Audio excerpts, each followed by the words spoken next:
Well, I think for me, there's no question but that Yiddish has been paramount. And there are still, as I said before, words, Yiddish words that are untranslatable. The word makheteneste. There's no way without talking in sentences, if not a paragraph, to explain what a makheteneste is.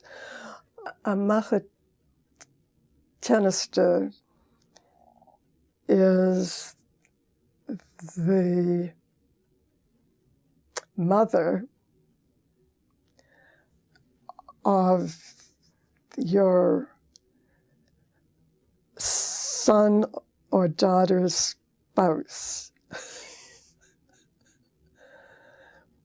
And your machetonim are the parents of your son or daughter's spouse. So there's the makheten, who's the male, and the makheteneste, who's the woman, and together they're the machetonim.